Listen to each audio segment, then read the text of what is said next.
세상을 이렇게 살펴보게 되면 세상이라는 것이 기브 앤 테이크라는 것을 알 수가 있습니다. 일종의 거래라는 것이죠. 살아보면 일방적인 것이 사람들 사이에는 없습니다. 그저 모두들 줄 건 주고 받을 건 받고 조금 더 유리한 입장에서 거래를 하려는 생각으로 장사를 하듯이 살아가고 있어요. 이게 나쁜 게 아니죠. 이건 뭐 당연한 것이라고 할 수가 있습니다.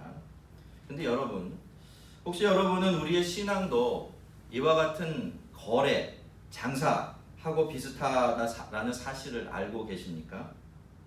아마 여러분도 마태복음 10장에, 13장에 나오는 진주 장사꾼의 비유 잘 알고 계실 텐데요.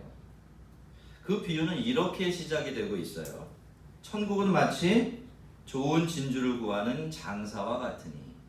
천국은 마치 좋은 진주를 구하는 장사와 같으니. 많은 경우에 이 말씀을요, 여기 나오는 이 장사꾼을 예수 믿는 사람들이라고 해석을 하고 진주를 하늘나라다 그렇게 풀어내지만 사실 이 말씀 가만히 들여다보면 그게 좀 반대로 바뀌어 있는 것을 볼 수가 있어요.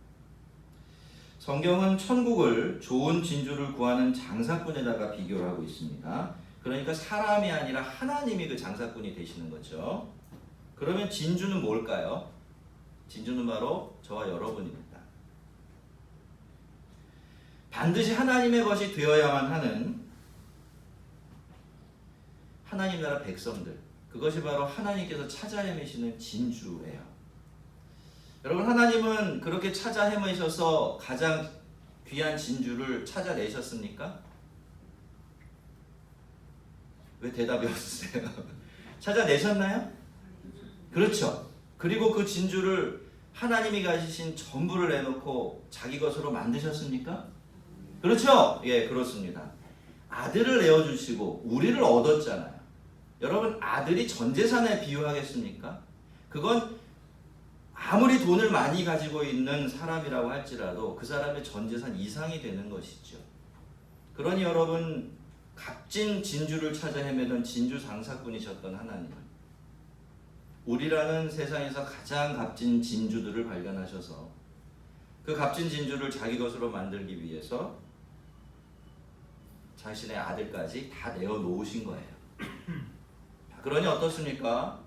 우리가 하나님을 믿게 된다는 것, 그리고 신앙의 세계로 발을 디뎌 들어간다라는 것, 그것은 결국 어떤 거래가 일어났다, 하늘의 거래가 일어났다, 이렇게 생각할 수가 있는 것입니다. 오늘 이야기의 주인공인 야곱은요, 31장에서 이미 큰 위기를 한번 겪었습니다. 라반을 피해서 야반 도주를 했는데 금세 따라잡혔죠. 그렇지만 하나님께서 야곱의 편을 들어주셔서 야곱은 그 위기를 넘길 수가 있었고 무사히 고향을 향해 갈 수가 있었는데요.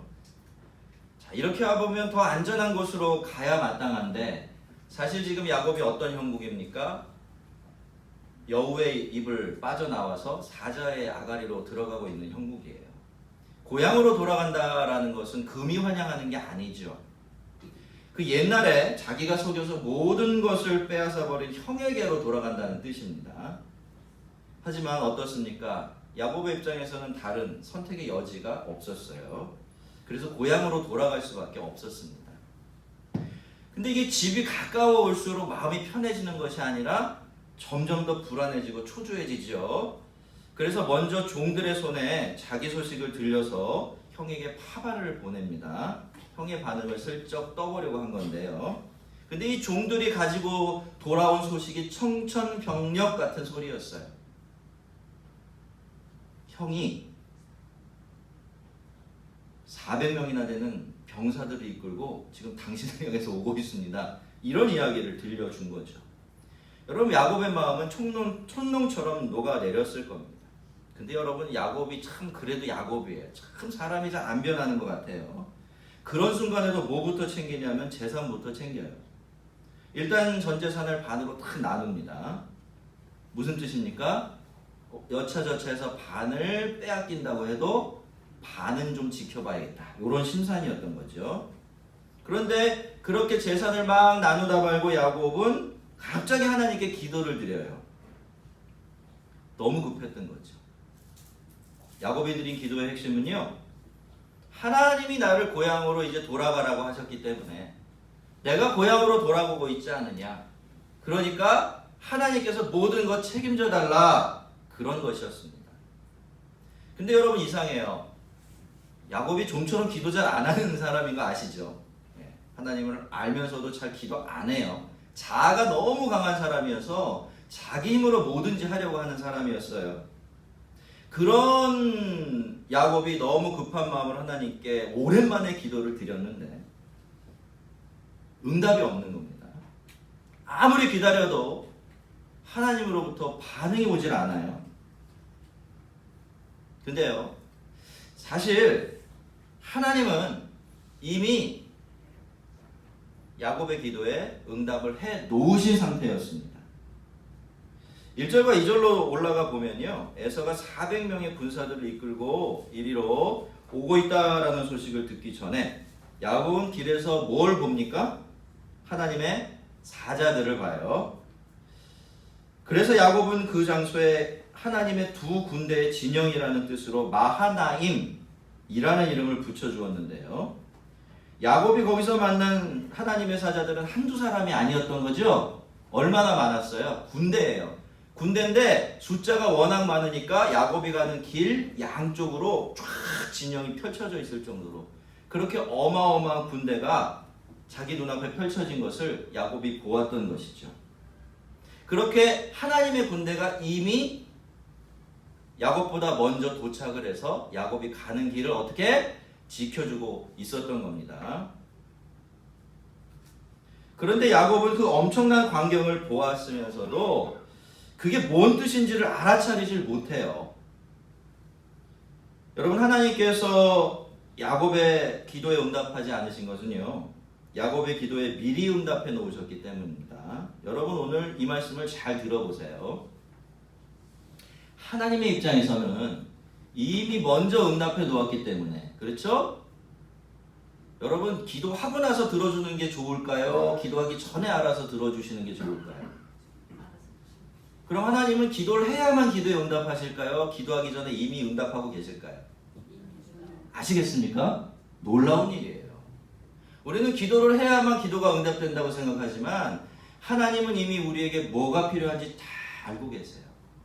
그러니까 야곱이 지금 형을 향해서 갈 때 두려워하고 떨리고 막 힘들어하고 이럴 걸 아시니까 그 형이 군사를 이끌고 다가온다는 소식이 전해지기 전에 그것과는 비교도 안 될 만큼 엄청난 숫자 하나님의 군대를 양속에 딱 포진시켜 놓고 겁내지 마라. 내가 먼저 와서 너를 기다리고 있었고 내가 너를 지켜줄 거다 라고 말씀을 하신 겁니다. 그러니까 하나님은요, 미리 응답해 놓으셨기 때문에 그 기도에 또 응답하실 필요가 없으셨던 것이죠. 근데 여러분, 이게 꼭 야곱의 인생에서만 일어나는 일인가요? 그렇지 않은 것 같아요. 안타깝게. 이런 안타까운 일들은 오늘 성도들의 삶에서 또 마찬가지로 반복되고 있는 것 같아요. 하나님은 이미 함께하고 계세요. 있습니까? 이미 여러분을 책임지고 계세요. 그런데 우리가 그걸 보질 못해요. 그러니까 맨날 기도하는 게 어때요? 지지고볶고 이런 거, 그죠? 예. 울고 굴고 이런 기도가 되는 겁니다. 이미 함께하고 계신데, 이미 옆에 계신데, 이미 앞서가고 계신데, 이미 지켜주고 계신데, 이미 책임지고 계신데 우리가 보질 못하니까 없는 것처럼 여기고 하나님 없는 것처럼 살아가는 것이죠. 밤이 다 지나도록 아무런 대답을 듣지 못한 야곱이요, 더 답답해지고 더 초조해졌겠죠. 그래서 작전을 살짝 바꿉니다. 이번에는 형님 얼르고 달리기 작전으로 돌입을 해요. 야곱은 형에게 선물로 줄 가축들을 고르게 되는데 그 숫자가 무려 550마리였습니다. 여러분, 그 당시에 550마리라고 하면 갑부밖에는 가질 수 없는 그런 재산 규모였어요. 야곱은 이 550무리를 그리고 또다시 세 무리로 나눠요. 하나씩 하나씩 간격을 두고 차례로 에서에게 보내요. 무슨 뜻입니까? 그렇게 한 번, 두 번, 세 번 어떻게 자기가 보내는 선물 아닌 뇌물을 받다가 보면 형님의 마음도 누그러질 것이고 그 마지막에 짠 하고 자기가 나타나면 와락 안아줄 거라고 기대를 했던 것이죠. 적어도 그렇게 하면 자기 목숨 정도는 구할 수 있을 것이다 라는 계산이 섰던 것입니다.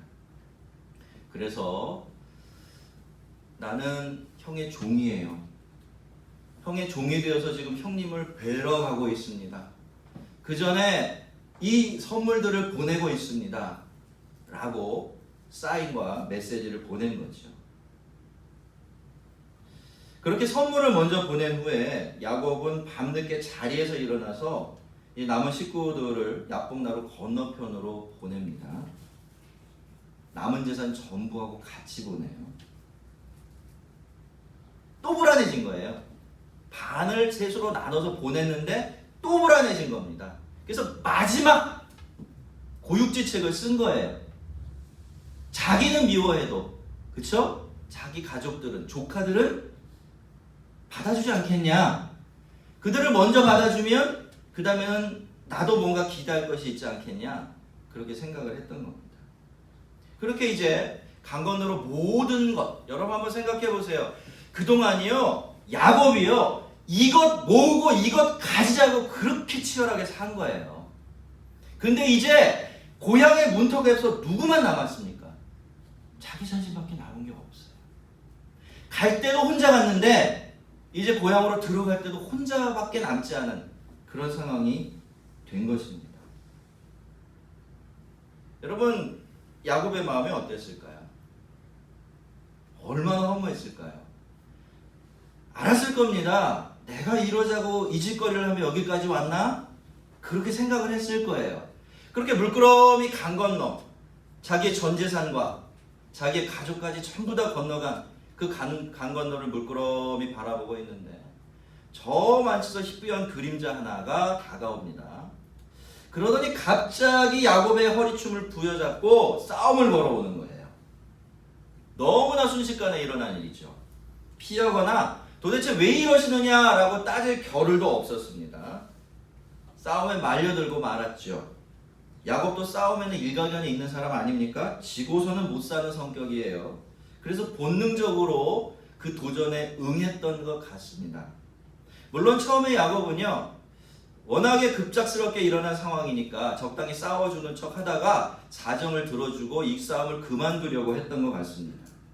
그런데 시간이 흐르면 흐를수록 이제는 야곱 쪽에서 이 사람을 놓아주려고 하지는 않게 돼요. 왜 그랬죠? 그렇게 싸우다가 보니까 지금 자기가 싸우고 있는 이 사람이 그냥 예사 사람이 아닌 거예요. 사람이라고 할지라도 이건 그냥 사람이 아니라 하나님과 무슨 깊은 연관성이 있는 하나님이 보내신 사람이라는 것을 알아차리게 된 것입니다. 그래서 야곱은 이 사람을 도무지 놓아줄 수가 없었던 거예요. 자, 그렇게 몇 시간이 흘렀는지 이미 동쪽 하늘이 환하게 밝아오고 있었는데 그럼에도 불구하고 이 사람 여전히 야곱을 떨쳐버릴 수가 없었습니다. 그래서 씨름을 하다 말고 그 사람에게 거래를 제안해요. 무슨 거래입니까? 당신이 나에게 축복을 해주면 내가 당신을 놓아드리겠지만 당신이 나에게 축복을 해주지 않으면 나는 절대로 당신을 놓아드릴 수가 없습니다 라는 거래였습니다. 여러분, 이 거래의 의미를 아시겠습니까? 야곱은요, 그제서야 자기 인생의 답이 자기 자신이 아니라 하나님께 있고 자기가 자기의 힘으로 얼마나 많은 것들을 거머쥐고 자랑하며 살아갈지라도 거기에 하나님의 은혜와 함께하심이 더해지지 아니하면 그건 순식간에 허물어질 수 있는 모래성과 같은 것이 될 수 있다라는 사실을 깨달은 거예요. 그런데 실은요, 여러분, 이게 바로 하나님께서 정말로 듣고 싶어 하셨던 말이었어요. 드디어 야곱은 하나님 앞에 고개를 숙입니다. 자기의 한계를 깨닫고 하나님을 정말 하나님으로 인정하기 시작했던 거예요. 그 사람은 야곱에게 네 이름이 뭐냐라고 물어요. 여러분, 야곱만큼 자기 이름을 싫어한 사람은 세상에 없었을 겁니다. 여러분, 야곱이 무슨 뜻이죠? 발뒤꿈치를 잡았다, 이런 뜻이에요. 그 당시 수고로 사기꾼이다, 이런 뜻입니다. 뜻이 싫죠? 여러분의 부모님께서 여러분한테 사기꾼 이름 붙여주면 여러분 그 이름 자랑하고 다닐 수 있으시겠어요? 절대로 그렇게 할 수 없죠. 근데 뜻만 나쁜 게 아니에요. 야곱이 실제로 그렇게 살았습니다. 그렇죠? 자기가 원하는 것을 손에 쥐기 위해서는 수단과 방법을 가리지 않고 가족들까지 속이고 거머쥐면서 쌓아 모으면서 그렇게 사기꾼처럼 살았어요. 그러니까 야곱이 자기 이름을 입 밖에도 내기 싫어했을 겁니다. 근데 야곱의 입장에서는 지금 자기가 아쉬운 거죠. 그러니까 어떻습니까? 대답을 할 수밖에 없었어요. 그래서 대답을 합니다. 제 이름은 야곱입니다. 남의 발꿈치나 붙잡고 남을 속여먹는 그런 사람입니다. 그래서 저는 늘 두렵고 불안해하며 전쟁을 치르듯이 살아왔죠. 왜? 사람을 이기지 못하면 살 수 없다고 생각했기 때문입니다. 라고 말해요. 그런데 그 사람이 그 대답을 듣고 이렇게 대답을 합니다. 내 이름을 다시는 야곱이라 부를 것이 아니요 이스라엘이라 부를 것이니 이는 네가 하나님과 및 사람들과 싸워 이겼음이라. 야곱이요, 축복을 빌어달라고 했죠. 이름을 지어달라고 한 적이 없습니다. 그런데 야곱의 거래를 받아들인 그 사람이 제일 먼저 물은 게 뭡니까? 이름이 뭐냐, 이거예요. 그리고 뭘 주었어요? 축복을 주었나요? 그렇게 볼 수도 있지만 이름을 주었어요. 야곱이 원했던 건 이름이 아닙니다. 그런데 이 사람은 야곱의 이름을 바꿔준 거예요. 옛날 이름을 아예 싹 지워버리라고 말한 다음에 다시는 너를 그런 이름으로 부르지 못할 거야 라고 하시면서 아주 새로운 이름을 준 겁니다. 그러면 왜 이 사람은 하나님이셨지만, 그죠? 왜 이 사람은 야곱이 달라고 한 복이 아니라 새로운 이름을 야곱에게 주었던 것일까요? 이건 그 당시에 이름이라고 하는 것이 가지고 있는 굉장히 중요한 의미가 하나 있었기 때문이에요. 여러분, 이름은요, 그 당시에 누군가가 누군가에게 이름을 붙여준다는 것은 내가 너에 대한 소유권과 지배권을 가지고 있다, 이런 뜻입니다. 그래서 여러분, 그래서 하나님께서 첫 사람이 두 사람을 딱 지어놓고 제일 먼저 뭘 하시죠? 이름을 붙여주세요. 이름. 무슨 뜻입니까? 내가 너의 소유주고 왕이야, 이런 뜻입니다. 그리고 나서 그렇게 지음받은 아담이 모든 피조물을 향해서 어떤 일을 또 해요? 이름을 붙여줘요. 무슨 뜻인지 아시겠죠? 내가 너희들의 왕이야. 하나님이 나의 왕이고 나의 소유주이듯이 나는 너희들의 왕이야. 너희들을 다스릴 사람이야. 이런 소유권과 또 지배권을 주장하는 행위였던 것입니다. 그러니까 여러분, 그날 하나님은요, 야곱에게 이 새 이름을 붙여주시면서 이렇게 말씀하셨던 거예요. 이제 너는 내 거야. 너는 내 그늘 아래서 살아가야 돼. 그렇게 하면 내가 다 책임져 줄 거야. 라고 말입니다. 자, 그런데 이때 야곱의 반응이 놀랍습니다. 야곱이 어떻게 합니까? 아무 말하지 않고 그 이름을 받아요. 토를 달지 않습니다. 예전에 야곱이라면 어떻게 했을까요? 노발대발 난리를 했을 겁니다. 아니, 내가 야곱인데, 내가 낸데, 아시죠? 내가 낸데, 응? 누가 감히 나한테 이름을 붙여? 하나님도 안 돼. 사실 그랬어요. 여러분, 야곱이 광야를 가다가 돌베개 베고 자잖아요. 그때 하나님을 거기서 만나죠. 그런데 그때 야곱은 하나님을 이야기하면서 뭐라고 얘기해요? 아버지 하나님, 할아버지 하나님이라고는 불러요. 근데 나의 하나님이라는 소리를 안 해요. 무슨 뜻인지 아시겠죠?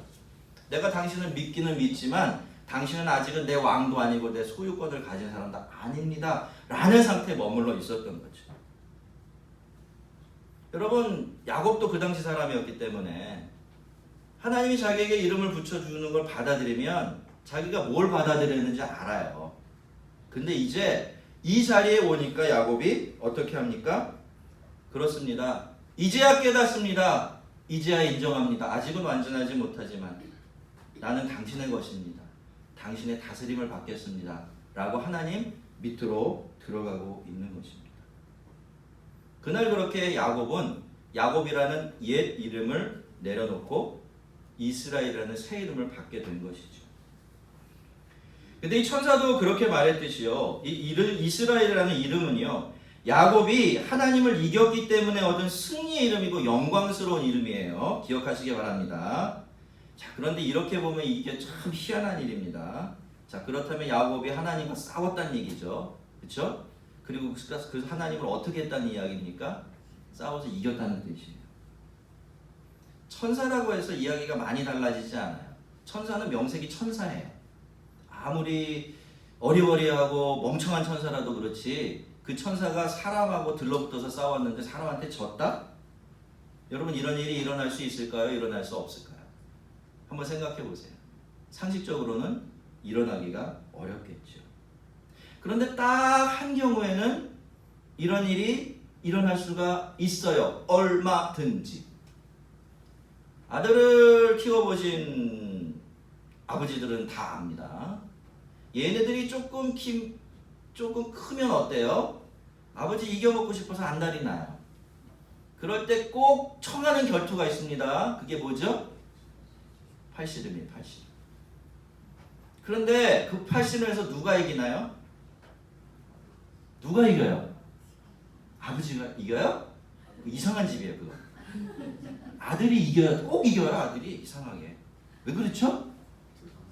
아버지가 져주면 되는 거예요. 여러분, 왜 야곱이 하나님을 이겼을까요? 왜 야곱이 천사를 이길 수 있었을까요? 하나님이 져주셨기 때문에. 그러니까 애초에 하나님은요, 야곱에게 싸움을 거실 때 야곱을 이기기 위해서 걸었다? 아니다. 야곱에게 져주기 위해서 싸움을 거셨던 겁니다. 그리고 진짜로 야곱에게 져주셨던 거죠. 그 덕분에 야곱은 야곱이라는 부끄러운 이름을 내려놓고 이스라엘이라는 새 이름을 얻게 되는 겁니다. 자, 이제 이 싸움을 야곱 쪽에서 좀 한번 생각을 해볼게요. 자, 그렇다면 야곱은 왜 그렇게 단단히 천사의 허리춤을 붙들고 놓아주지 않았을까요? 정말로 하나님을 이겨먹기 위해서 그랬을까요? 야곱은 지고서는 못 사는 성격이기 때문에 그렇게 했던 것일까요? 다른 때는 어떤지 모르지만요, 이 순간만큼은 전혀 그렇지가 않았습니다. 야곱이 그렇게 절박한 손길로 천사를 붙들었던 것은 그 사람에게서, 그 천사에게서, 나아가서 하나님에게서 복을 받지 않고서는 자기 인생에 답이 없다는 사실을 정말로 알았기 때문이에요. 그러니까 이기기 위해서가 아니라 은혜를 얻고 복을 얻기 위해서 그렇게 사력을 다해서 천사와 씨름을 했던 거예요. 자, 그런데 이런 이유 때문에 야곱이 천사를 그렇게 꼭 붙들고 있었다면 야곱은 그날 싸움에서 이긴 걸까요? 진 걸까요? 결과 생각하지 마시고 한번 그 행위만 생각해 보세요. 여러분, 우리가요, 아주 절박한 상황이 닥쳤어요. 그래서 하나님을 딱 붙들죠. 우리가 다른 때는 잘 그렇게 안 하지만 뭔가 절박한 일이 있으면 무조건 하나님을 붙들어요. 잘 하시는 겁니다. 괜찮아요. 그리고 놓아주질 않죠. 사생결단하고 하나님을 붙듭니다. 그러면 여러분, 그때 우리가 하나님을 이긴 걸까요? 하나님에게 진 걸까요? 그건 하나님께 진 겁니다. 완전히 깨진 거예요. 하나님 앞에서. 그렇죠? 그때 우리는 더 이상 우리 자신의 그 무엇도 의지할 수 없는 상태가 되어 버리고 그 사실을 하나님을 꼭 붙든 그 손을 통해서 드러내고 고백할 수밖에 없기 때문에 그렇습니다. 근데 여러분, 그거 아십니까? 바로 그 순간에 하나님께서 우리에게 져주세요. 우리가 하나님께 항복하면 두 손 들고 두 반 다 들어드리면 그때 하나님이 뭐라고 하세요? 어이구, 내가 졌다, 이렇게 하세요. 그리고 하나님을 믿고서도 여전히 야곱처럼 살아가는 우리에게 이스라엘이라는 새 이름, 하나님과 싸워 이긴 사람이라는 영광스러운 이름, 그래서 하나님을 이겼으니까 이제는 세상과 들러붙어서도 절대로 밀리지 않을 수 있는 그 능력의 이름, 그 승리의 이름을 우리에게 주시는 것입니다. 여러분, 야곱이요, 이게 잘 안 돼서 그렇게 개고생을 한 거예요. 하지만 그건 우리도 마찬가지입니다. 여러분, 원래대로 한다면요, 우리가 신앙생활을 시작하는 그 시점에서 우리의 이름이 바뀌었어야 해요. 야곱이 이스라엘로 바뀌었어야 하는 겁니다. 왜 그렇습니까? 우리가 애초에 예수를 믿는다는 것 말 자체가 내 인생의 주인이 나 자신에게서 예수님으로 그리고 하나님으로 바뀐다는 의미를 가지고 있기 때문에 그래요. 예수가 그리스도시죠? 무슨 뜻이에요? 예수가 세상의 왕이실 뿐만이 아니라 나의 왕이시기도 하다, 그 고백이에요. 그러니까 우리가 예수를 그리스도로 믿는 믿음이 있다면 우리는 누구나 다 이미 야곱이 아니라 이스라엘이 되어 있어야 한다는 거죠. 그런데 현실적으로 보면 이게 그렇지가 않아요. 여전히 야곱이라는 이름을 붙들고 야곱을 고집하면서 살아가는 사람이 훨씬 더 많습니다. 성도 여러분, 하나님 안에 있는 우리의 인생은요, 야곱이 이스라엘이 되어져가는 과정이에요. 기억하세요. 하나님을 믿는 우리의 신앙생활, 우리의 삶은 야곱이 누구로? 이스라엘로 변화되어져가는 과정이에요. 이 과정이 없이 우리가 성도가 될 수가 없습니다. 그래서 하나님이 늘 우리에게 싸움을 걸어오시는 거예요. 왜? 하나님이 우리에게 져주시고 우리를 승리자로 만드시기 위해서예요. 자, 그런데 이 싸움이 정말 이상하죠. 이미 살펴본 것처럼 이 보통 싸움은 이기려고 해야 이기죠. 그리고 이길 때 이긴 겁니다. 근데 하나님과 싸우는 이 싸움은요, 우리가 하나님을 이겨먹으려고 하면, 그런 노력을 멈추지 않으면 절대로 이길 수가 없습니다. 반대로 이 싸움은 우리가 하나님께 완전히 두 손 들고 항복하게 되어질 때, 하나님이 아니면 답이 없고 하나님이 없으면 방법이 없다는 사실을 깨닫고 그 하나님께 두 손 두 발 들고 은혜만 구하게 될 때, 그때 비로소 이기게 되는 그런 희한한 싸움입니다.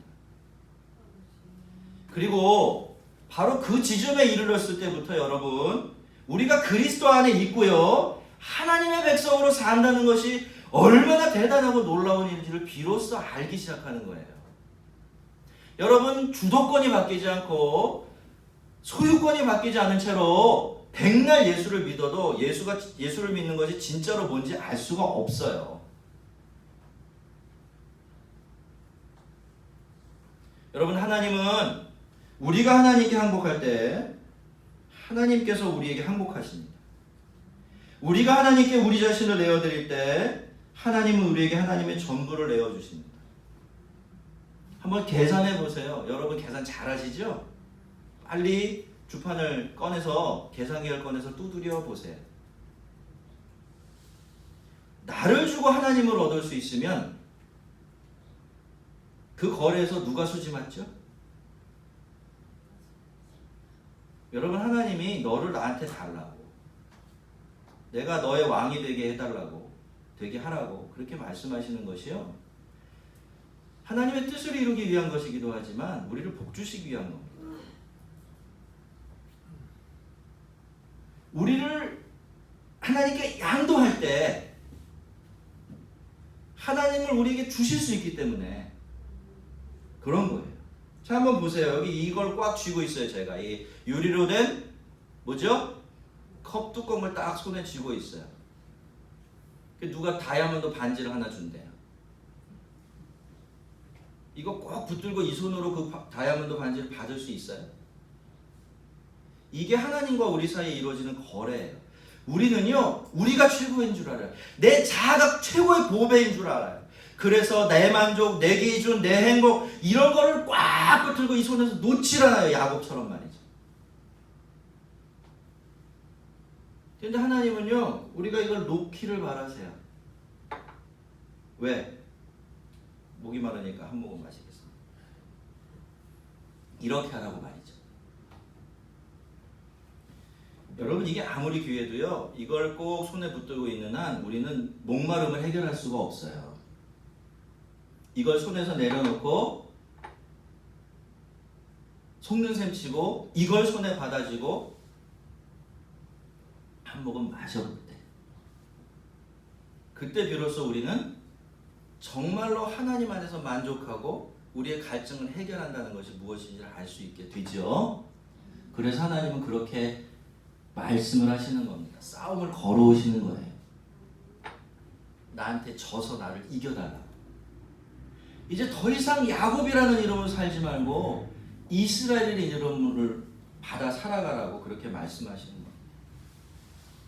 여러분, 하나님께 행복한 사람, 그래서 하나님을 이긴 사람들은요, 일이 내 마음대로 안 된다고 해서 그렇게 불편해하지 않습니다. 사람들이 내 마음 같지 않아도 그렇게 크게 속상해하지 않아요. 누가 나를 알아주지 않아도 길게 속상해하지 않습니다. 왜요?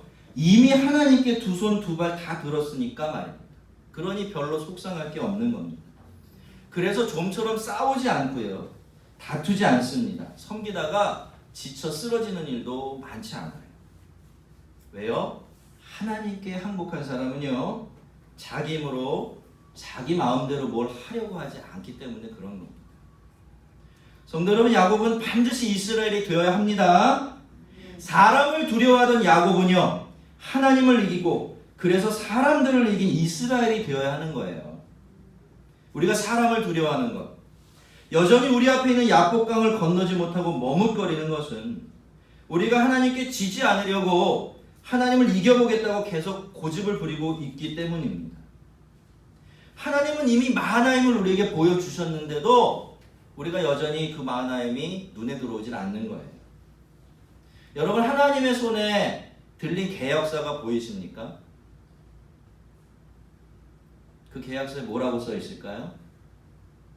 나는 나를 줄 테니 너는 너를 달라고 그렇게 써 있어요. 너를 나에게 주고 너는 나를 가져가라 그렇게 쓰여 있습니다. 보이세요? 예, 이미 도장을 찍으신 분들도 많을 줄 아는데 혹시라도 아직 그 도장이 안 찍혀 있고 내 이름이 거기에 쓰여 있지 않다면 빨리, 정말 1초라도 빨리 자기 이름을 적고 인감 도장을 찍어드리세요. 취소할 수 없도록. 여러분, 그것이 인생의 가장 큰 복이고 영광입니다. 여러분의 인생에서 다른 모든 거래는 다 실패해도 좋지만 하나님과의 이 거래만큼은 절대로 실패하시면 안 돼요.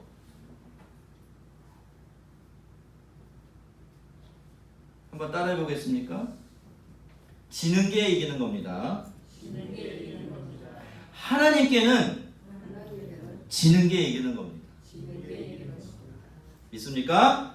예, 하나님에게는 이기는 것이 아니에요. 하나님께는 지는 게 이기는 겁니다. 이 비밀을 알고 이제 이미 하나님 안에 이스라엘의 이름을 얻었으니까 더 이상 야곱이라는 이름으로 살아가지 마시고 이스라엘로 살아가는 복과 능력을 날마다 누리며 하나님을 기쁘시게 하는 그런 삶 살아가기를 주의 이름으로 축원합니다. 우리 같이 한번 기도하겠습니다.